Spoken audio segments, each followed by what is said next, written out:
अस्सलाम वालेकुम व्यूअर्स, हकीम मलिक वकार अहमद आपकी खिदमत में एक बार फिर हाजिर। और आज का हमारा टॉपिक है सरबैक्स सी। सरबैक्स वी बेसिकली मल्टी विटामिन है। और सरबैक्स एक एबट कंपनी की प्रोडक्ट है, आपको नज़र आ रहा होगा। तो जी इसको इसलिए कहा जाता है कि ये जिंक से भरपूर है। जो इसका मेजर इंग्रेडिएंट है, जो इसके अंदर ज़्यादा मकदार में पाया जाने वाला मिनरल है, वो है जिंक।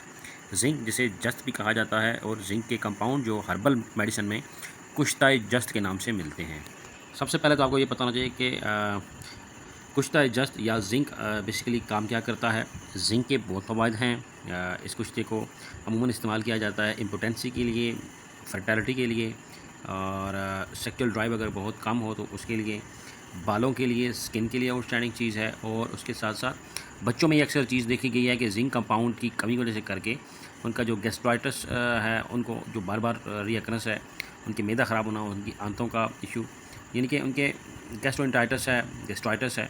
तो मोस्टली ये जो इश्यूज़ काउंटर किए जाते हैं, ये जिंक की सप्लीमेंट से किए जाते हैं। जिंक कैट सिरप वगैरह दिया जाता है और जिंक के कंपाउंड दिए जाते हैं, ताकि ऑब्जर्प्शन जो है उसके अंदर स्टेरिजेंट क्वालिटीज़ होती हैं कि वो आंतों में सुकेर पैदा करता है और क़ुव्वत देता है उनको। और उससे आंतों में जो तहरीक है, जो उसकी तेज़ी है, उसको कंट्रोल करता है। तो जिंक के ऊपर मैं इंशाल्लाह अलग से एक वीडियो बनाऊंगा। कुश्ता जस्ट जिसे कहा जाता है, मुख्तलिफ़ कंपनीज़ का मिलता है। लेकिन हम अब बात करेंगे सरबैक्स जी के बारे में।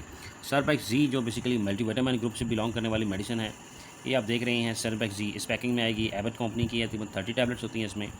और उसके अलावा इसके अंदर क्या पाया जाता है, जिंक है, विटामिन ई है, सी है, folic acid, B complex. B complex के ऊपर मैंने ऑलरेडी एक छोटी सी वीडियो बनाई थी। वीडियो बेसिकली थी जॉइंटस के अंदर कौन कौन सी मेडिसिन आपने इस्तेमाल करनी है और कौन कौन सी नहीं करनी, यानी कि एक लिस्ट दी थी कि आपने अवॉइड करनी है मेडिसिन। तो उसमें बी कम्प्लेक्स का थोड़ा सा मैंने आपको इंट्रोडक्शन दिया था, तो वो ज़रूर देखिएगा, लिंक पे मौजूद होगी। उसके अलावा मल्टीविटामिन में रेविटल एक बहुत आउटस्टैंडिंग किस्म की मेडिसिन है। रेविटल से कुछ प्रोनाउंस करते हैं और कुछ रिवाइटल प्रोनाउंस करते हैं उसको। तो एबट ग्लिक्सोस्मिथक्लाइन कंपनी की है, जीएसके कंपनी की है वो भी। और हाँ, जीएसके कंपनी की है। आउटस्टैंडिंग मेडिसिन है, उसका लिंक मैंने डाल दिया है। मल्टीविटामिन है। मल्टीविटामिन खाने का तरीकाकार सबसे बेस्ट जो होता है वो ड्यूरिंग मील होता है, वंस इन अ डे। जो नॉर्मल इश्यूज़ हैं, जिनको डॉक्टर की जो एडवाइस नहीं है, और उनको बॉडी क्रम्प्स हैं, मसल क्रम्प्स हैं, और बॉडी एक रहता है, यानी कि विदाउट इन्फ्लेमेशन है तो उसकी इन्फ्लेमेशन के ट्रीटमेंट होगा, जो अपने मॉलिश आप ट्रीटमेंट करवाएं उसके अकॉर्डिंग। बट लेकिन जो चीज़ें आपको इन जनरल न्यूट्रिएंट्स आपको चाहिए, मल्टीविटामिन चाहिए, जिसमें मिनरल्स है, विटामिन्स हैं, ठीक है, और उसके अलावा एंजाइम हैं। तो इस तरह की चीज़ें, इन जो इश्यूज़ हैं, इनकी डिफिशिएंसी को कूप अप करने के लिए मल्टीविटामिन्स का कोर्स किया जाता है, या जनरली एक मल्टीविटामिन टेबलेट ले ली जाती है। वो लोग जो डाइट की केयर नहीं करते, अपने खाने पीने की ख्याल नहीं रखते, जंक फूड यूज़ करते हैं और बाहर से खाना खाते हैं, और टेस्ट के चक्करों में होटलिंग वगैरह करते हैं बहुत ज़्यादा, तो उनके यहाँ मिनरल्स और विटामिन्स की जो है वो कमी हो जाती है शदीद। और ये जो सरबैक्स जी है, इसके अंदर विटामिन ई है। विटामिन ई और जिंक ये बेसिकली इनफर्टिलिटी के लिए, इम्पोटेंसी के लिए यूज़ होती हैं। मर्दाना और जनाना जो सेक्सुअल ड्राइव है उसके लिए आउटस्टैंडिंग चीज़ है। विटामिन सी इट्सेल्फ जो है आयरन की ऑब्जर्प्शन के लिए आउटस्टैंडिंग चीज़ है। और आयरन को जो फोलिक एसिड है, इसको ऑब्जर्व करता है विटामिन सी और बी कम्प्लेक्स। तो फोलिक एसिड प्रेगनेंट जो ड्यूरिंग प्रेगनेंसी औरतें इस्तेमाल करती हैं, और with advice of your gynaecologist या जो फिजिशियन आपका ट्रीटमेंट कर रहा है, तो उसकी एडवाइस के साथ आप सरबैक्स जी को यूज़ कीजिए। सरबैक्स जी के बारे में बहुत सारे वीडियोज़ इस तरह की बनी हुई हैं कि आप गोली खाएं और रंग गोरा करें, फलां करें तो ढिमकां करें, तो ऐसी कुछ बात नहीं है। जो ट्रीटमेंट है स्किन के रिलेटेड, वो एक अलग सी चीज़ है। ये बेसिकली मल्टीविटामिन है, और किसी चीज़ का एक्सेसिव यूज़ ये ख़तरनाक है। याद रखिएगा, अगर आपको आयरन कंपाउंड की रिक्वायरमेंट ना हो, एचबी आपका डाउन ना हो, वर्टिगो और आपको फटीग फैक्टर फील ना हो रहा हो, इन तमाम चीज़ों के साथ साथ अगर आपका एचबी नॉर्मल है और आपको ये इश्यूज़ आ रहे हैं, वर्टिगो, वीकनेस, लेथार्जिक कंडीशन, थकावट, चक्कर आना, तो उस सूरत में आप मल्टीविटामिन यूज़ कर सकते हैं। अगर आप बिल्कुल फिट हैं, नॉर्मल आपकी लाइफ है, कोई वर्टिगो, चक्कर, कोई आपको इस तरह के इश्यूज़ नहीं आ रहे, जनरल वीकनेस नहीं आ रही, तो आप इसको अपने जो है ना रूटीन में मत शामिल कीजिए सरबैक्स को, until unless you are advise by a physician और सर्टिफाइड जो डॉक्टर है, चाहे वो हर्बल डॉक्टर हैं, होम्यो डॉक्टर हैं, न्यूट्रिशनिस्ट हैं, डाइटिशियन हैं, और एलोपैथिक डॉक्टर हैं, एमबीबीएस और व्हाटएवर। तो मिनिमम जो क्वालिफाइड डॉक्टर हैं उनसे आप ये चीज़ें कंसल्ट करके यूज़ कीजिए। Excess and everything is bad, और ये अच्छी चीज़ नहीं है कि आप एक चीज़ का रेगुलर यूज़ करें।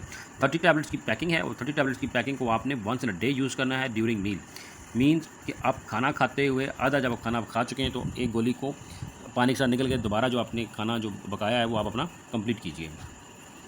अच्छा, उसके अलावा अभी हम इसके आगे हैं न्यूट्रिशन फैक्ट्स की तरफ, जो इंडिकेशंस हैं किन किन सूरतों में खाई जाती है। सर्फेक्स जी जो correction of vitamin B complex, vitamin B complex मैंने बताया था कि B1 से लेकर B12 थाइबर राइबोफ्लाविन और थायमीन और इस तरह के बाकी भी जो एलिमेंट्स हैं, ये विटामिन बी के कंपाउंड जो हैं कम्प्लेक्स में एक पूरे का पूरा लिस्ट है, ठीक है। फिर विटामिन ई है और विटामिन सी, जिंक डेफिशिएंसी, ये इसकी इंडिकेशंस हैं कि इन सूरतों में आप खाएंगे कि जिंक की डेफिशिएंसी है। जिंक की डेफिशिएंसी बेसिकली इसके सिम्टम्स हैं आपको गैस्ट्राइटिस और गैस्ट्रोएंटाइटिस, आपका जो डाइजेस्टिव सिस्टम है उसकी डिस्टर्बेंस है।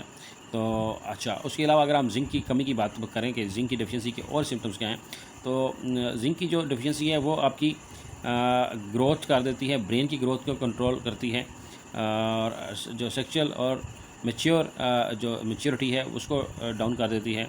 नाइट ब्लाइंडनेस जो है associated with the liver cirrhosis, night blindness को जो है वो जो जिसके शिकार हो रहे हों या जो जिनको ये प्रॉब्लम हो उनके लिए बेहतरीन चीज़ है। और याद रखिएगा कि अगर नाइट ब्लाइंडनेस है और साथ लिवर सिरोसिस, मैंने जॉइंटस के ऊपर काफ़ी सारी वीडियोस बनाई हैं, जॉइंटस की ट्रीटमेंट, जॉइंटस के सिम्टम्स, जॉइंटस के हर्बल ट्रीटमेंट, मशरूबात, खाने की चीज़ें और क्या क्या नहीं खाने, क्योंकि गर्मियाँ चल रही हैं तो जॉइंटस का अक्सर इशू आ जाता है। तो जॉइंटस की जो अगली स्टेज होती है वो सिरोसिस होती है और सिरोसिस के बाद होता है कार्सिनोमा।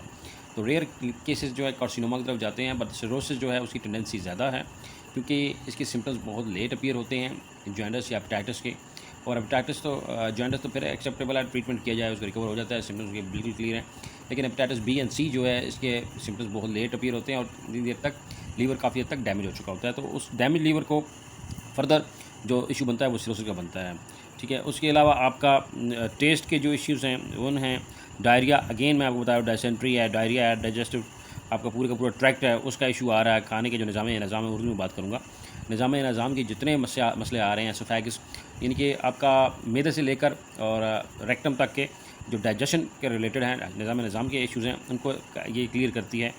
और हाइपर पिगमेंट ऑफ स्किन के ऊपर जो अक्सर छाइयाँ वगैरह फ्रैंकल्स आ जाते हैं और आयली स्किन हो जाती है जिस करके ब्लैकिश किस्म का आपका जो टेक्सचर आ रहा था उसको क्लियर करती है।